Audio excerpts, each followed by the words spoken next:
But what you've got is a genuine local grassroots campaign against the wind farm of local residents and local villagers, and then suddenly they've been surprised to discover this ready-made campaign being wheeled in, very professionally managed, called Pro-WA, which we found has the backing of Friends of the Earth. And on the Friends of the Earth website it says in clear terms that Friends of the Earth have given massive support to this organisation. So you've got the extraordinary situation. On the one hand, you've got genuine local protesters protesting against a wind farm.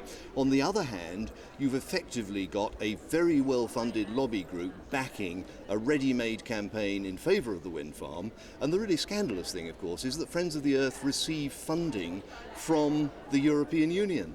So the real protesters there actually are helping to pay for the pro-wind farm campaign out of their taxes that go to Brussels and come back to Friends of the Earth. Presumably some of the supporters of the wind farm may actually live in the area too. Is that something which is a possibility?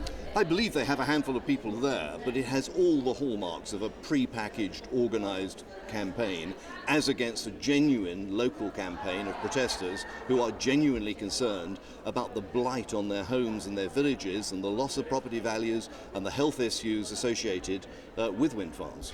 How much of an obstacle does this present? I mean, how much more difficult does it make it for the grassroots campaigners to win?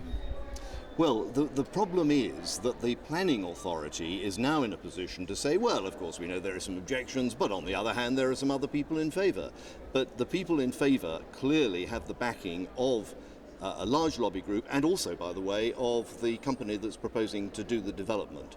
So this has a nasty smell about it. I'm very, very unhappy about the rash of wind farms that is breaking out up and down the M1 corridor throughout the East Midlands.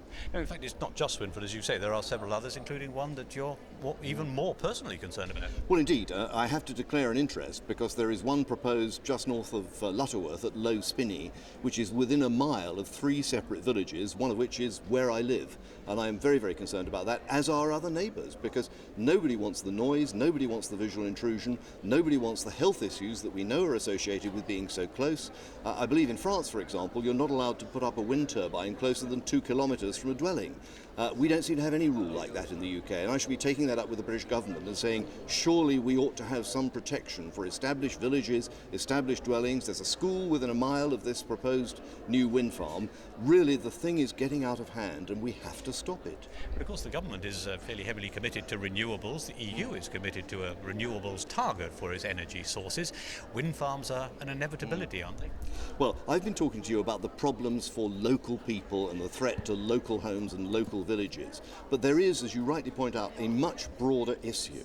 And if I can cover it just very briefly, there are 3 questions. The first thing is there is more and more evidence that actually wind farms don't save very much CO2 emissions.